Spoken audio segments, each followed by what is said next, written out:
ዲቪ 2027 አብዛኞቻችሁ ሰዎች በዚህ ዓመት ተሰርዟል ወይስ አልተሰረዘም የሚል ጥያቄዎችን እየጠየቃችሁ ትገኛላችሁ። ስለዚህ ሙሉ መረጃውን አሁን እንለቅላችኋለን። የቲክቶክ አካውንታችን ወይ የዩቲዩብ አካውንታችን ላይክ ሸር በማድረግ ለብዙ ሰዎች ተደራሽ እንዲሆን የበኩላችሁን እንድትወጡ እናሳስባለን ማለት ነው።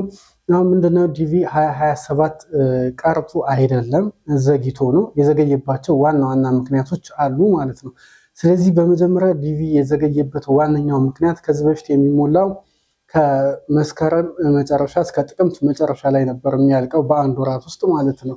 ስለዚህ አሁን ላይ እነዚህ የዘገየበት ትልቁ ምክንያት በአሜሪካን ክፍያ መከፈሉ ነው። ያም ማለት $1። ስለዚህ ይህ $1 የሚከፈልበት ፕላትፎርም እየተዘጋጀ ነው። በፊት ላይ ዌብሳይቱ ላይ ሲሞላ ያሉት ፕላትፎርም ላይ ክፍያን የተመለከተ የለውም ማለት። ስለዚህ እዛ ዌብሳይት ላይ የክፍያን ዌብሳይት ፕላትፎርም ያዘጋጃሉ ማለት ነው። ያም ማዘጋጀት ብቻም ሳይሆን በአፍሪካ ሀገራት በአውሮፓና በተለያዩ ቦታዎች የክፍያ መንገዳቸው ስለሚለይ እነዛ ክፍያ መንገዶች ቀለል ባለ መንገድ የሚከፈልበትንም መንገድ እያመቻቹ ነው። ይህ አንደኛው ምክንያት ነው ማለት ነው። ከዚያ በመቀጠል ሁለተኛው ምክንያት ምንድን ነው?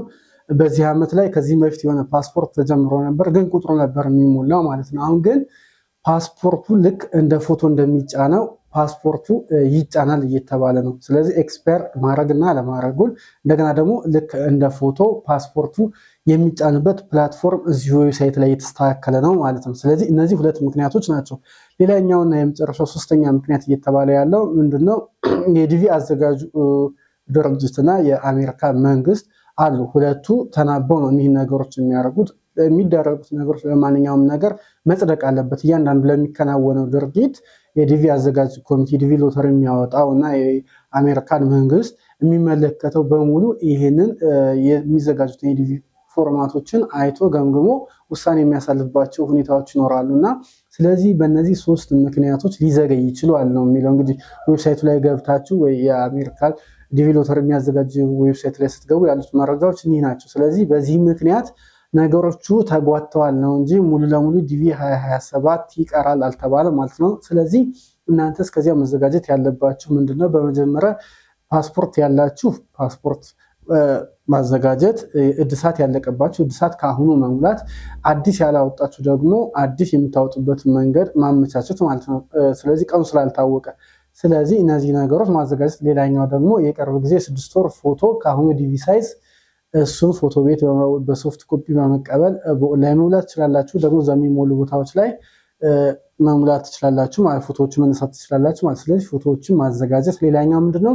ይሄ ክፍያ $1 የሚከፈለው በውጭ ክፍያ ማለት ውጭ ባሉ ሰዎች የሚከፈል ከሆነ ምንድነው የሚሆነው? ዲቪ ፎርማቱ ከተሞላ በኋላ የመክፈያ ኮድ ይሰጣል። ያንን የመክፈያ ኮድ $1 ወይም የውጭ አካውንት ለሚጠቀም ሰው ኮዱን በመላክ እነሱ እንዲከፍላችሁ ማድረግ ትችላላችሁ። ስለዚህ ውጭ የሚኖር ማንኛውም ሰው ከአሁኑ ሬዲ አድርጋችሁ ማዘጋጀት ትችላላችሁ ማለት ነው። እንግዲህ ዲቪ 2027 አዲሱ ነገሮች ናቸው። በቅርብ ይጀምራል ተብሎ ነው እንግዲህ የሚታወቀው። መቼ ይጀምራል የሚለው እስከዚህ ኦፊሻል በሆነ መንገድ አልተለቀቀም። ስለዚህ በእነዚህ መንገድ ተዘጋጅታችሁ እንድትጠብቁ እንላለን።